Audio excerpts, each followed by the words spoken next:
लगातार ये कहा जा रहा था कि सुप्रीम कोर्ट से राहत मिल जाएगी राहुल गांधी को, क्या आपको भी यही उम्मीद थी कि जल्द राहत मिल जाएगी जिस तरीके से लबड़ा आया? जी, मैंने पहले भी आपके चैनल को मीडिया बैठ दिया है और मैं पहले से भी कहता रहा हूं कि इन जो कन्विक्शन है उस पर रोक लगेगी।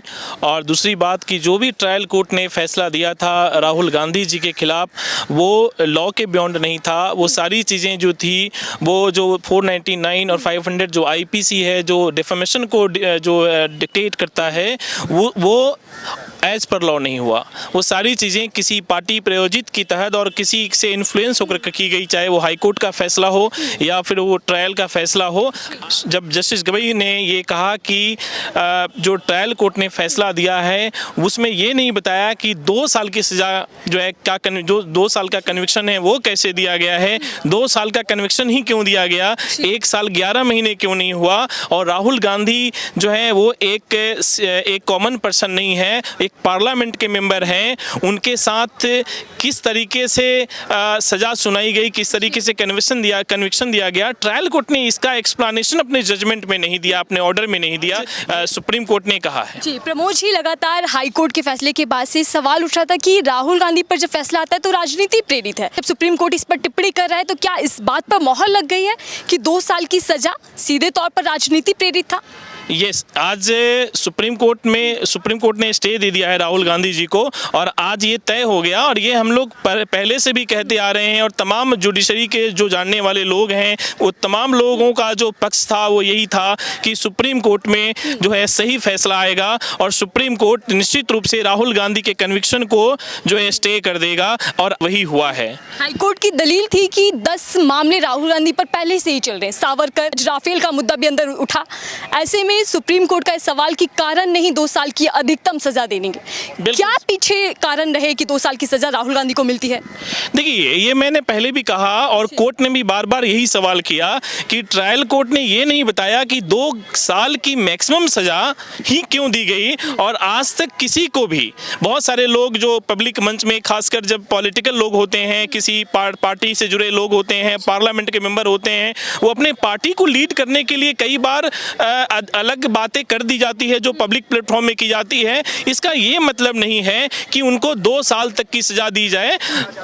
जो 499 आईपीसी है उसमें कहीं भी इस तरीके का प्रोविजन नहीं है कि मैक्सिमम सजा एक पार्लियामेंट के मेंबर को 2 साल की दी। और कई ऐसे जो सैनिटाइजेशन थे, जजमेंट थे, वो भी जस्टिस सिंघवी ने दिया जिसको सुप्रीम कोर्ट ने रिगार्ड किया और सुप्रीम कोर्ट ने कंसीडर किया। और उसके बाद पहले तो 15-15 मिनट दोनों पक्षों को सुनने के लिए बोला गया। दोनों पक्षों ने, पहले सिंघवी साहब ने अपनी जो आर्गुमेंट है वो शुरू की, उसके बाद जेठमलानी साहब ने की। दोनों की बात कोर्ट ने सुना और बार बार सुप्रीम कोर्ट के जो आज हियरिंग हुई है उसमें साहब जो जस्टिस गवई थे, जस्टिस नरसिम्हा थे, जस्टिस मिश्रा थे, तीनों लोगों ने बार बार इंटरप्ट किया कि आखिर 2 साल की ही सजा क्यों दी गई। ये 2 साल तक से कम की भी सजा हो सकती थी।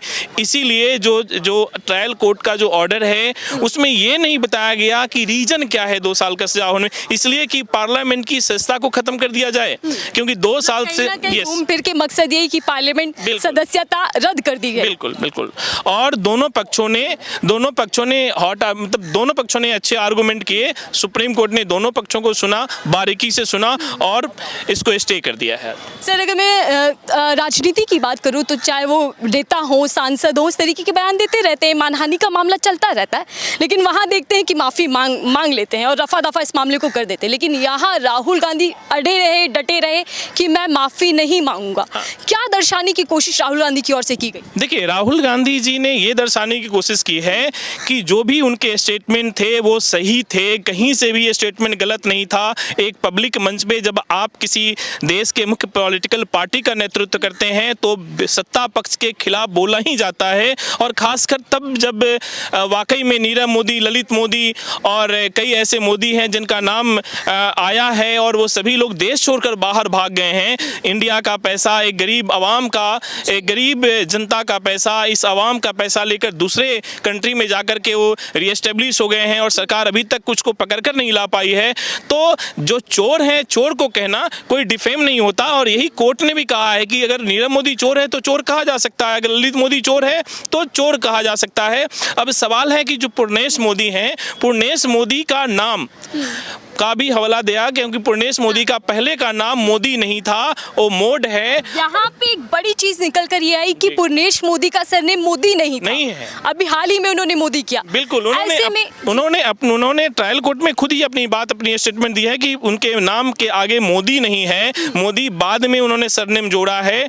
और मोदी जो है, जस्टिस जो सिंघवी साहब हैं, उन्होंने कहा कि 13 करोड़ की आबादी में पता नहीं कितने लोग, खासकर कर्नाटक की बात है कि 13 करोड़ की आबादी में कितने लोग मोदी होंगे, सिर्फ जो बीजेपी से जुड़े हुए लोग हैं, सिर्फ उन्हीं को आपत्ति क्यों हुई है। और सुप्रीम कोर्ट ने इस बात को कंसीडर किया है। लेकिन पूर्णेश मोदी की ओर से दलील दी गई हल्फनामे में कि मोदी से नफरत है, इसीलिए मोदी सरनेम का अपमान किया गया।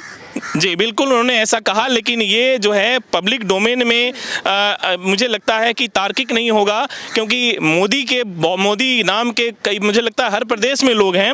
अब सभी लोग अगर आ जाएं, और खासकर कोर्ट ने ये भी कहा कि पूर्णेश मोदी जो कंप्लेनेंट है, उनका नाम तो पब्लिक मन से लिया भी नहीं गया है। उसमें नरेंद्र मोदी का नाम है, उसमें ललित मोदी का नाम है, उसमें नीरव मोदी का नाम है, पूर्णेश मोदी का नाम नहीं है। तो कंप्लेनेंट का नाम जब है ही नहीं, और ये कर्नाटक में बोला गया है, ये जो गुजरात में इसका जो कंप्लेन किया गया, वो गुजरात में क्यों किया गया। तो ये तमाम जो चीज़ों को देखा जाए तो प्रेमा फसे यही लग रहा है कि पॉलिटिकल प्रोपगेंडा है। राहुल गांधी शुरू से सवाल उठाते रहे हैं कि दुरुपयोग किया जा रहा है कानून का, बिल्कुल, कानूनी प्रक्रिया राजनीति से प्रभावित है, इस तरीके के बयान उनकी ओर से दिए गए। इस पूरे मामले में आपने क्या देखा शुरुआत से लेकर अभी तक? मैं मार्च की बात करूं, जब फैसला आया, राहुल गांधी को राहत मिल गई, क्या मन में चल रहा है? बिल्कुल, आपने सही कहा।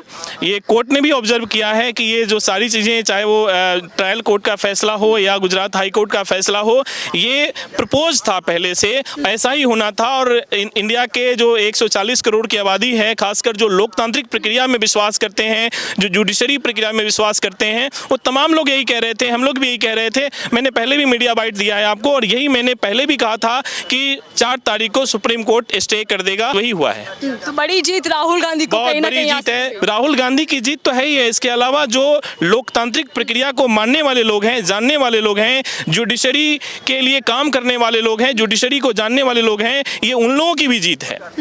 जी, मैं अगर राजनीति प्रभावित एक सवाल आपसे लेना चाहूंगी, क्योंकि बार बार कहा गया कि इसमें राजनीति लिप्त है, छुपी हुई है। अब आप क्या देख पा रहे हैं, 2024 का चुनाव भी नजदीक है, बतौर नागरिक बोलूं या फिर वकील बोलूं, किस तरीके से राजनीति आगे बढ़ने वाली है? देखिए, आज विराम लगेगा, आज विराम लग गया है। और इस तरीके से अगर सुप्रीम कोर्ट, मुझे लगता है कि सभी फैसला जो कि गैर कानूनी तरीके से लिए गए हैं ट्रायल कोर्ट में या बाकी हाई कोर्ट में, उन फैसलों को लगातार सुप्रीम कोर्ट देख रहा है और उसको सेट असाइड कर रहा है। तो ये एक बड़ी जीत है इस देश के लोगों का, जो लोग लोकतांत्रिक प्रक्रिया में विश्वास करते हैं। और मुझे लगता है कि इसका असर इस हिंदुस्तान में जो आने वाला चुनाव है 2024 में, निश्चित रूप से उस पर इसका असर पड़ेगा। चलिए, बहुत बहुत धन्यवाद हमसे बातचीत करने के लिए। लगातार हम आपको बता रहे थे कि राहुल गांधी को बड़ी राहत मिल गई है, लेकिन अब देखना ही होगा कि राहुल गांधी जल्द से जल्द, यानी कि कब पार्लियामेंट के भीतर दिखाई देंगे और विपक्ष का मोर्चा जो संभाले हुए हैं उसमें कितनी मजबूती के साथ वो अपनी बात रख पाएंगे, ऐसे में देखना होगा। लेकिन फिलहाल राहुल गांधी, कांग्रेस पार्टी के लिए खुशी की लहर, बड़ी राहत राहुल गांधी को मिल चुकी है। फिलहाल के लिए दीजिए इजाजत।